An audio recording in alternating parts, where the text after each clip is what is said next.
ꯄꯟꯊꯨꯡ ꯂꯩꯇꯅ ꯁꯤꯠꯂꯤꯕ ꯅꯨꯡꯁꯤꯠꯇꯨ ꯅꯠꯇꯅ ꯀꯅꯥꯒꯤꯁꯨ ꯈꯣꯟꯖꯦꯜ ꯇꯥꯈꯤꯗ꯭ꯔꯦ꯫ ꯇꯣꯝꯊꯤꯟꯅ "ꯑꯩꯒꯤ ꯐꯤꯌꯥꯟꯁꯦ ꯑꯣꯏꯕ ꯅꯪꯅ ꯄꯥꯝꯗ꯭ꯔꯤꯁꯦ ꯀꯔꯤꯒꯤꯅꯣ?" ꯅꯨꯄꯤꯗꯨ ꯃꯃꯤꯠꯇꯃꯛ ꯇꯣꯝꯊꯤꯟꯗ ꯌꯦꯡꯗꯨꯅ ꯋꯥꯍꯪ ꯀꯌꯥꯒꯤ ꯄꯥꯎꯈꯨꯝ ꯄꯤꯔꯤ꯫ ꯅꯨꯄꯥ ꯑꯗꯨꯗꯤ ꯅꯨꯄꯤꯗꯨꯒꯤ ꯃꯤꯠꯌꯦꯡꯒꯤ ꯄꯥꯎꯈꯨꯝ ꯑꯗꯨꯅ ꯄꯦꯟꯗ꯭ꯔ ꯃꯥꯜꯂꯦ꯫ ꯃꯆꯤꯟꯅ ꯑꯁꯦꯡꯕ ꯑꯃ ꯈꯨꯝꯂꯛꯄ ꯉꯥꯏꯔꯤ꯫ ꯉꯥꯏꯍꯥꯛ ꯉꯥꯏꯔ ꯐꯥꯎꯕ ꯅꯨꯄꯤꯒꯤ ꯃꯆꯤꯟꯗꯒꯤ ꯋꯥꯍꯩ ꯑꯃꯠꯇ ꯇꯥꯒꯦ ꯍꯥꯏꯕꯗꯤ ꯐꯪꯗ꯭ꯔꯦ꯫ "ꯑꯩ ꯅꯨꯄꯤꯗ ꯀꯔꯤ ꯋꯥꯍꯩ ꯍꯥꯏꯔꯒ ꯀꯔꯝꯕ ꯃꯇꯧ ꯎꯠꯂꯒ ꯅꯨꯄꯤꯒꯤ ꯄꯨꯛꯅꯤꯡ ꯆꯤꯡꯁꯤꯟꯒꯅꯤ ꯍꯥꯏꯕꯁꯨ ꯈꯪꯗꯦ꯫ ꯅꯪꯅ ꯄꯥꯝꯕ ꯈꯨꯗꯤꯡꯃꯛ ꯁꯦꯡꯅ ꯍꯥꯏꯌꯨ, ꯑꯩ ꯁꯦꯝꯗꯣꯛꯅꯕ ꯍꯣꯠꯅꯒꯦ꯫ ꯁꯤꯃꯗꯤ ꯍꯥꯏꯒꯦ, ꯑꯩꯅ ꯅꯪꯒꯤ ꯂꯥꯏꯐ ꯄꯥꯔꯠꯅꯔ ꯑꯣꯏꯔꯕꯗꯤ ꯅꯪꯉꯣꯟꯗ ꯀꯅꯥ ꯑꯃꯠꯇꯅ ꯑꯩꯍꯥꯛꯄꯨ ꯃꯤꯠꯌꯦꯡꯅ ꯌꯦꯡꯍꯜꯂꯣꯏ."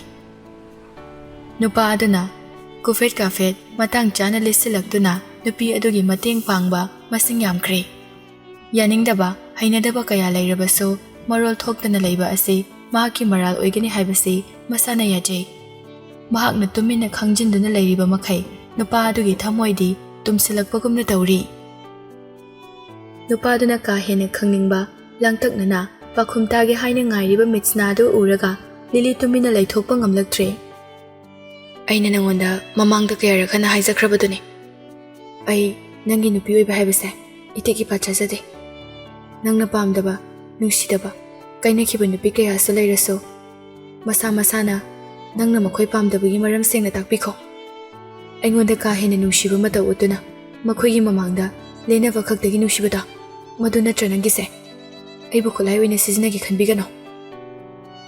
ꯇꯣꯝꯊꯤꯟ ꯁꯣꯔ ꯑꯃ ꯁꯥꯡꯅ ꯑꯃꯨꯛꯇꯪ ꯍꯣꯟꯗꯣꯛꯂꯒ ꯑꯁꯦꯡꯕꯗꯣ ꯍꯥꯏꯔꯛꯏ꯫ "ꯍꯣꯏ, ꯅꯪꯅ ꯍꯥꯏꯔꯤꯗꯣ ꯑꯆꯨꯝꯕꯁꯨ ꯌꯥꯎꯏ꯫ ꯑꯩꯒꯤ ꯁꯔꯥꯎꯟꯗꯤꯡꯗ ꯂꯩꯕ ꯅꯨꯄꯤ ꯀꯌꯥꯅ ꯑꯩꯉꯣꯟꯗ ꯑꯦꯄ꯭ꯔꯣꯆ ꯇꯧꯅꯕ ꯍꯣꯠꯅꯩ꯫ ꯑꯗꯨꯕꯨ ꯃꯈꯣꯏꯁꯤꯡꯗꯣ ꯃꯁꯛ ꯃꯇꯧ ꯌꯥꯝꯅ ꯐꯖꯩ, ꯄꯔꯁꯅꯦꯂꯤꯇꯤꯁꯨ ꯂꯩ꯫ ꯅꯣꯡꯃꯇ ꯃꯈꯣꯏꯒ ꯃꯔꯤ ꯊꯝꯒꯦꯗꯤ ꯈꯟꯗꯦ꯫ ꯃꯈꯣꯏꯅ ꯑꯩꯉꯣꯟꯗꯒꯤ ꯂꯥꯞꯊꯣꯛꯈꯤꯅꯕ ꯑꯩꯒꯤ ꯅꯥꯀꯟꯗ ꯅꯨꯄꯤ ꯑꯃ ꯏꯅꯍꯟꯕꯗꯣ ꯑꯩ ꯄꯥꯝꯃꯤ꯫ ꯑꯩꯅ ꯈꯜꯂꯤꯕ ꯃꯤꯁꯛꯁꯦ ꯅꯪꯅ ꯑꯣꯏꯕꯅ ꯈ꯭ꯋꯥꯏꯗꯒꯤ ꯃꯇꯤꯛ ꯆꯥꯒꯅꯤ꯫ ꯑꯗꯨꯗꯤ ꯑꯩꯅ ꯅꯪꯒꯤ ꯄ꯭ꯔꯣꯄꯣꯖꯦꯜꯗ ꯔꯤꯖꯦꯛ ꯇꯧꯕꯒꯤ ꯃꯔꯝ ꯅꯪ ꯈꯪꯂꯕ꯭ꯔꯥ?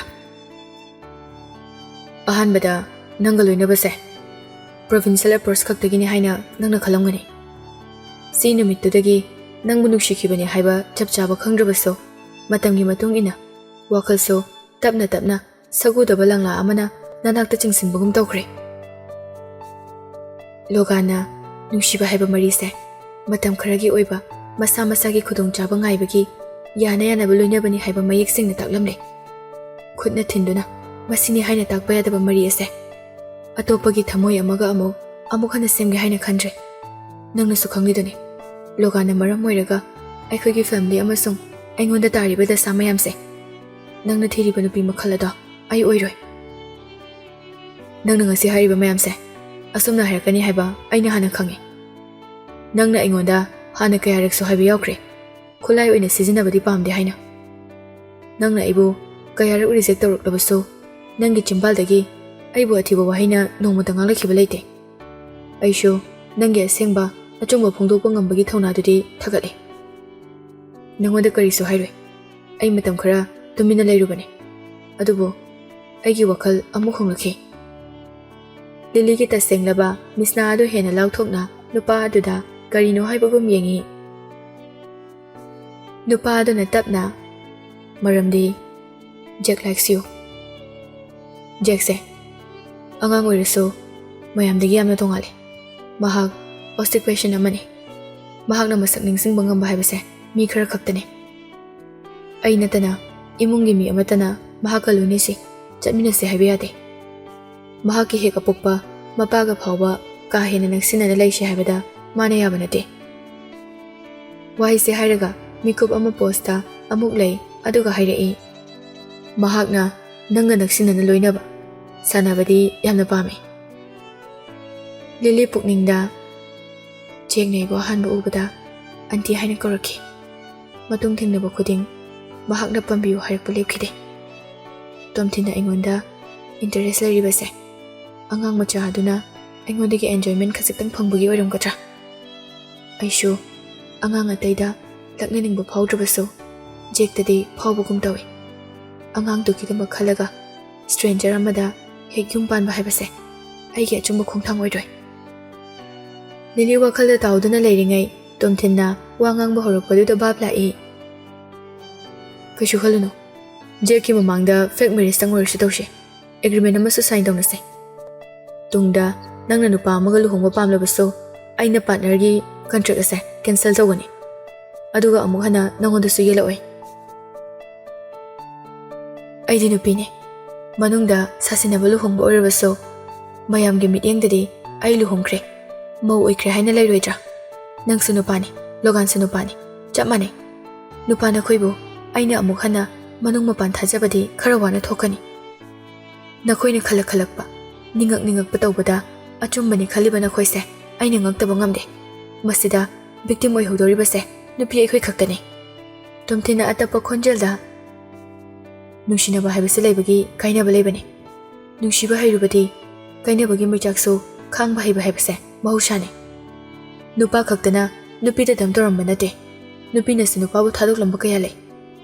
Simade haige nangi ex-boyfriend logangi type tagidi aina yamna tongangani. Wakhalda aiga maga tha taruk loinarakpada mahangna oidaba amata aingonda nganglakidre. Logangi wakhallondi low status people ga chamane. Adubu tumthindi paisa paiba imungdagi lakpa khakta natana aingonda utfam thokpa respect so phajana otle. Tumthinna nangbo ina mafam sida puraklise karigini haina khale. Lily so nupa adida kari so haidana munna yengi. Average person amadi mahaki IQ na kharadi heli. Aduna tumthingi wahangi pakum mahakna khangi. Hoi, ai bapdai. Aigi wahe amana loganbu prithvi asidagi manghan khiba ngami haibase. Utnaba nangna mafam masida aibu purakpani haiba aisu khangi. Nangi wisdom se aina sengna thagale. Maram asinane aina nangonda hena interest lairise. Aina haikibado nang matam khara muna khalo aduga pakhum nupiro. Tumthingi wahang adu tabada Lily se tumina laikre. Makoi ani gari laiba maikai adomda tapna lakminai. Jake su tumba hogala male gari manungdagi chenthoraktuna makoi ani na lakliba maikai adomda chensilai. Tumthinna nonthaduna Jake pu pamkhatuna lengjum mapada Jake mamaidu thamduna saganda tapna nanthavi. Kargi back door do hangtoktuna Jake po hana famhali. Manungdagi Jake na Auntie, kakhalao gari manungda. Tumthin so manungda chango haibagumna Lily gi manakta leptuna lei. Lily na Jake ta nau fet tawna yenglaga. Hoi, changla adoini. Lily na sitta hek famtharakpaga Jake na mahaki makhuta pairakpada ka hena inglamba aduda angang adu hena pakhatpagi matau ulai. Masagi sorna Lily gi makhuta kamduna. Auntie, nangi na khuse ai salaki yongko. Hena wafam thoktaba matang aduda angang aduna henjina cheksilakpa adu uraga Lily na Jake laibakta nungsine chupi. Thank you Jake. Tumthinna gari thoba hokibadagi wari sanaba lepkhre. Jake su haiba inba angang amagum Lily na pamdaba wa amata nganglakidre. Lily gi mayum mapada gari du khami. Lily gari dagi kumtharakpaga gari gi mingselda makok thingjinduna Jake ta amuk yenglai. Jake tu ningamdaba maithong utuna leirambaduda Lily su khangi. Jake, ai lehorage ko nang antida wa hainingba leiriba. Jake tu hatho pakhum pirakpagi mahut mahaki uncle da hane yengi. Tumthina athingba piraktre khangbadagi Lily da mu onsilaktuna. Auntie, mathang thagi date 5 ta aigi birthday ni. Aigi birthday da lakpa yagadra auntie. Angang adugi tarau mamit adu ubada mahaki mayok ta ngangma ngamdre. Matang asi khangladuna Tumthinna hoi auntie sodina lakani. Jake tu hena harawa matau utuna noi chalamdai mikup aduda Tumthinna Lily da yenglamduna. Ayi oiba haibado nang kari khali haiba aingonda khangalo. Tabada harauba nungaiba oigadaba pakhumdi ai pame. Matamdo winter holiday oibagi Lily su university chattaba koirabani. Holiday matam loiduna Lily na university lakpada matam khara urudraba Olivia su thenarami. Olivia na Lily ai wait se kezi manga mo hinkale. Ai noi khale haba kamai tawdoino. Lily noktuna Nangdi ꯆꯥꯕꯤ ꯑꯣꯏꯕꯅ ꯍꯦꯟꯅ ꯐꯖꯩ ꯑꯗꯨꯝ ꯅꯣꯏꯍꯜꯂꯨ ꯅꯪꯗꯤ vacation ꯃꯅꯨꯡꯗ ꯀꯩ ꯇꯧꯔꯒ ꯃꯇꯝ ꯂꯦꯟꯒꯦ ꯇꯣꯝꯊꯤꯟꯅ ꯂꯣꯒꯥꯟꯒꯤ ꯐꯦꯃꯤꯂꯤ ꯄꯨꯝꯕ ꯐꯥꯗꯨꯅ ꯑꯣꯠꯄ ꯐꯨꯕ ꯇꯧꯕꯒꯤ ꯃꯇꯥꯡ ꯑꯗꯨꯗꯤ ꯃꯍꯥꯛꯅ ꯑꯣꯂꯤꯚꯤꯌꯥꯗ ꯍꯥꯏꯔꯨꯕꯗ ꯃꯍꯥꯛꯅ ꯍꯪꯂꯛꯀꯗꯕ ꯋꯥꯍꯪ ꯃꯌꯥꯝ ꯑꯗꯨ ꯂꯤꯂꯤꯁꯨ ꯈꯪꯏ ꯃꯇꯥꯡ ꯆꯥꯕꯗ ꯁꯥꯔꯒꯦ ꯍꯥꯏꯅ ꯂꯣꯠꯁꯤꯟꯗꯨꯅ ꯊꯝꯈ꯭ꯔꯦ ꯑꯩꯗꯤ ꯌꯨꯝꯗ ꯈꯔ ꯆꯥ ꯈꯔ ꯇꯨꯝ ꯇꯧꯔꯒ ꯑꯗꯨꯝ ꯂꯩꯔꯦ ꯕꯣꯔꯤꯡ ꯆꯨꯔꯛꯄ ꯃꯇꯝꯗꯅ ꯃꯨꯚꯤꯁꯀꯨꯝꯕ ꯌꯦꯡꯂꯒ ꯂꯩ ꯅꯪꯗꯤ ꯅꯣꯏ ꯑꯪꯀꯜꯒꯤ ꯃꯅꯥꯛꯇ ꯆꯠꯂꯤ ꯍꯥꯏꯗꯥꯏꯅꯦ ꯆꯠꯂꯨꯏꯌꯦ ꯁꯥꯎꯠ ꯂꯣꯝꯗꯗꯤ ꯏꯪꯕꯒꯤ ꯆꯥꯡꯁꯦ ꯌꯥꯝ ꯍꯦꯜꯂꯦ ꯅꯍꯥꯟ ꯈꯛ ꯂꯥꯛꯄꯅꯤ ꯃꯈꯣꯏ ꯑꯅꯤ ꯋꯥꯔꯤ ꯁꯥꯟꯅꯗꯨꯅ ꯂꯥꯛꯄꯅ ꯃꯅꯥꯛꯇ ꯂꯩꯕ ꯑꯆꯧꯕ ꯐꯥꯁꯠ ꯐꯨꯗ ꯑꯃꯗ ꯃꯈꯣꯏ ꯑꯅꯤ ꯄꯨꯟꯅ ꯆꯪꯃꯤꯟꯅꯔꯛꯏ ꯐꯝꯊꯔꯛꯄꯒ ꯑꯣꯂꯤꯚꯤꯌꯥꯅ ꯇꯞꯅ ꯍꯪꯂꯛꯏ ꯃꯥꯗꯤ ꯅꯪꯒꯤ ꯃꯥꯡꯗ ꯑꯃꯨꯛ ꯍꯟꯅ ꯎꯠꯂꯛꯈꯤꯗ꯭ꯔꯕ꯭ꯔꯥ ꯃꯍꯥꯛꯅ ꯍꯪꯂꯛꯂꯤꯕꯗꯨ ꯇꯣꯝꯊꯤꯟꯂ ꯅꯠꯇ꯭ꯔꯒ ꯂꯣꯒꯥꯟꯗ ꯍꯥꯏꯕ ꯈꯪꯗꯕꯅ ꯑꯣꯂꯤꯚꯤꯌꯥꯗ ꯉꯥꯏꯍꯥꯛ ꯆꯃꯝꯅꯅ ꯌꯦꯡꯉꯤ ꯀꯨꯏꯅ ꯂꯣꯏꯅꯔꯛꯂꯕ ꯃꯃꯥꯟꯅꯕꯤꯅꯤ ꯑꯣꯂꯤꯚꯤꯌꯥꯒꯤ ꯃꯥꯏꯊꯣꯡꯗ ꯁꯤꯔꯤꯌꯁ ꯇꯥꯕꯗꯨ ꯎꯔꯒ ꯍꯥꯏꯔꯛꯂꯤꯕ ꯃꯇꯥꯡ ꯑꯗꯨ ꯂꯣꯒꯥꯟꯒꯤ ꯑꯣꯏꯒꯅꯤ ꯍꯥꯏꯕ ꯈꯪꯉꯤ ꯃꯥ ꯁꯨꯃꯥꯏꯅ ꯇꯧꯔꯝꯅꯤ ꯍꯥꯏꯕꯗꯤ ꯑꯩ ꯁꯨꯡꯈꯟ ꯈꯜꯂꯨꯗꯕꯅꯤ ꯃꯥꯒꯨꯝꯕ ꯃꯤꯁꯦ ꯑꯃꯨꯛ ꯍꯟꯅ ꯊꯦꯡꯅꯒꯅꯤ ꯈꯟꯕꯗ ꯅꯨꯄꯥꯒ ꯃꯔꯤ ꯊꯝꯕꯗꯤ ꯂꯥꯏꯔꯗꯅ ꯐ꯭ꯔꯦꯟ ꯑꯃꯒꯨꯝꯅ ꯂꯣꯏꯅꯕ ꯐꯥꯎꯕ ꯑꯩ ꯑꯀꯤꯕ ꯐꯥꯎꯏ ꯑꯩ ꯃꯍꯥꯛꯄꯨ ꯌꯥꯝꯅ ꯍꯪꯒꯣꯏꯕ ꯐꯥꯎꯏ ꯃꯍꯥꯛꯅ ꯃꯇꯝ ꯀꯨꯏꯅ ꯅꯨꯡꯁꯤꯅꯔꯝꯃꯤ ꯍꯥꯏꯕꯒꯤ ꯑꯩꯁꯨ ꯏꯁꯥꯅ ꯏꯁꯥꯕꯨ ꯍꯪꯒꯣꯏꯖꯩ ꯏꯃꯥ ꯕꯕꯥꯒꯤ ꯈꯜꯂꯒ ꯑꯩ ꯏꯀꯥꯏꯕꯁꯨ ꯐꯥꯎꯏ ꯑꯣꯂꯤꯚꯤꯌꯥ ꯃꯈꯨꯠ ꯑꯅꯤꯗꯨ ꯇꯤꯡꯊꯣꯔꯛꯇꯨꯅ ꯂꯤꯂꯤꯒꯤ ꯃꯈꯨꯠꯇ ꯄꯥꯏꯁꯤꯟꯗꯨꯅ ꯀꯔꯤꯁꯨ ꯈꯜꯂꯨꯅꯨ ꯍꯥꯏꯕꯒꯨꯝ ꯊꯦꯝꯖꯤꯟꯕꯤꯔꯛꯏ ꯂꯤꯂꯤꯁꯨ ꯑꯌꯥꯡꯕ ꯃꯤꯅꯣꯛ ꯑꯃ ꯇꯝꯗꯨꯅ ꯑꯩ ꯍꯧꯖꯤꯛꯇꯤ ꯀꯥꯎꯊꯣꯛꯄ ꯇꯝꯂꯕꯅꯤ ꯀꯩꯁꯨ ꯈꯟꯗ꯭ꯔꯦꯗ ꯑꯩꯈꯣꯏ ꯏꯇꯥ ꯂꯤꯂꯤꯗꯤ ꯒꯨꯗ ꯒꯔꯜꯅꯤ ꯀꯅꯥꯒꯨꯝꯕ ꯑꯃ ꯄꯨꯛꯆꯦꯜꯁꯨ ꯆꯥꯎꯕ ꯃꯁꯛꯁꯨ ꯐꯖꯕ ꯄꯩꯁꯥꯁꯨ ꯄꯥꯏꯕ ꯅꯨꯄꯥ ꯑꯃꯗꯤ ꯅꯪꯕꯨ ꯁꯣꯏꯗꯅ ꯉꯥꯏꯗꯨꯅ ꯂꯩꯔꯝꯒꯅꯤꯌꯦ ꯑꯩꯕꯨ ꯀꯃꯥꯏꯅ ꯒꯨꯗ ꯒꯔꯜ ꯑꯣꯏꯔꯤꯅꯣ ꯑꯣꯂꯤꯚꯤꯌꯥꯗꯣ ꯃꯃꯥꯡꯗ ꯂꯩꯔꯤꯕ ꯑꯥꯏꯇꯦꯝꯁꯤꯡ ꯑꯗꯨ ꯆꯥꯅ ꯄꯥꯎꯈꯨꯝ ꯄꯤꯔꯛꯏ ꯅꯪꯗꯤ ꯁꯛꯁꯨ ꯐꯖꯩ ꯋꯥ ꯉꯥꯡꯕꯗ ꯌꯥꯝꯅꯁꯨ ꯂꯦꯝꯃꯤ ꯑꯗꯨꯒ ꯑꯩꯉꯣꯟꯗꯁꯨ ꯂꯣꯌꯦꯜ ꯌꯥꯝꯅ ꯑꯣꯏ ꯑꯩꯈꯣꯏꯅ ꯒ꯭ꯔꯦꯖꯨꯑꯦꯠ ꯇꯧꯔꯤꯉꯩꯗ ꯔꯦꯟꯇ ꯄꯨꯟꯅ ꯂꯩꯃꯤꯟꯅꯕꯗ ꯑꯩ ꯏꯁꯥ ꯉꯝꯃꯛꯇꯕꯗꯣ ꯅꯤꯡꯁꯤꯡꯉꯤꯕ꯭ꯔꯥ ꯑꯍꯤꯡꯗꯨꯗ ꯃꯌꯥꯝ ꯂꯣꯏꯅ ꯇꯨꯝꯅꯈ꯭ꯔꯒ ꯅꯪꯅ ꯑꯩ ꯁꯪꯉꯒ ꯂꯩꯕꯗꯣ ꯑꯅꯥꯕ ꯍꯦꯟꯖꯤꯜꯂꯛꯂꯦ ꯍꯥꯏꯅ ꯅꯪꯅ ꯑꯩꯕꯨ ꯂꯝꯕꯤ ꯐꯥꯎꯕ ꯄꯨꯗꯨꯅ ꯄꯨꯊꯣꯛꯄꯤꯔꯒ ꯇꯦꯛꯁꯤꯗ ꯇꯣꯡꯂꯒ ꯍꯣꯁꯄꯤꯇꯥꯜꯗ ꯄꯨꯕꯤꯕꯗꯣ ꯂꯤꯂꯤꯁꯨ ꯊꯧꯗꯣꯛꯁꯤꯡꯗꯣ ꯃꯤꯠꯃꯥꯡꯗ ꯃꯊꯪ ꯎꯔꯛꯏ ꯑꯌꯥ ꯑꯗꯨꯛ ꯌꯥꯝ ꯀꯨꯏꯔꯕ ꯃꯇꯝꯗꯣ ꯅꯪꯗꯤ ꯀꯃꯥꯏꯅ ꯑꯃꯨꯛ ꯅꯤꯡꯁꯤꯡꯂꯛꯂꯤꯅꯣ ꯑꯩꯗꯤ ꯀꯥꯎꯔꯨꯔꯦ ꯅꯨꯄꯤ ꯑꯅꯤ ꯑꯗꯨꯒꯤ ꯊꯃꯣꯏꯒꯤ ꯏꯍꯨꯜ ꯑꯗꯨ ꯑꯃꯠꯇ ꯑꯣꯏꯔꯕꯒꯨꯝ ꯆꯞ ꯃꯥꯟꯅꯩ ꯑꯃꯅ ꯑꯃꯗꯒꯤ ꯆꯥꯡ ꯇꯥꯗꯦ ꯍꯦꯟꯁꯨ ꯍꯦꯟꯗꯦ ꯂꯤꯂꯤꯁꯨ ꯑꯣꯂꯤꯚꯤꯌꯥꯅ ꯃꯍꯥꯛꯄꯨ ꯍꯦꯟꯅ ꯅꯨꯡꯁꯤꯕ ꯃꯇꯧ ꯎꯠꯂꯛꯄ ꯑꯗꯨꯗ ꯅꯨꯡꯁꯤꯈ꯭ꯔ ꯃꯥꯜꯂꯦ ꯃꯄꯨꯛꯅꯤꯡ ꯈꯖꯤꯛꯇꯪ ꯅꯨꯡꯁꯤꯔꯛꯏ ꯅꯨꯃꯤꯠ ꯈꯔꯅꯤꯒꯤ ꯃꯃꯥꯡꯗ ꯇꯣꯝꯊꯤꯟꯒ ꯃꯈꯣꯏ ꯑꯅꯤ ꯁꯥꯟꯅꯈꯤꯕ ꯐꯦꯛ ꯃꯦꯔꯦꯖꯀꯤ ꯃꯇꯥꯡ ꯑꯗꯨ ꯃꯃꯥꯟꯅꯕꯤ ꯑꯗꯨꯒꯤ ꯀꯔꯤ ꯃꯣꯠ ꯂꯩ ꯍꯥꯏꯅ ꯈꯪꯅꯤꯡꯕꯅꯤ ꯍꯧꯈꯤꯕ ꯋꯥꯔꯤꯁꯤꯡ ꯑꯗꯨ ꯅꯤꯡꯁꯤꯡꯂꯨꯔꯒ ꯁꯥꯟꯅꯔꯤꯕ ꯅꯨꯡꯉꯥꯏꯕ ꯋꯥꯔꯤꯁꯤꯡ ꯑꯗꯨ ꯀꯥꯏꯈꯤꯒꯗ꯭ꯔꯥ ꯈꯟꯗꯨꯅ ꯍꯥꯏꯗꯣꯛꯈꯤꯗ꯭ꯔꯦ ꯂꯤꯂꯤꯅ ꯄꯨꯛꯅꯤꯡꯗ ꯈꯜꯂꯤ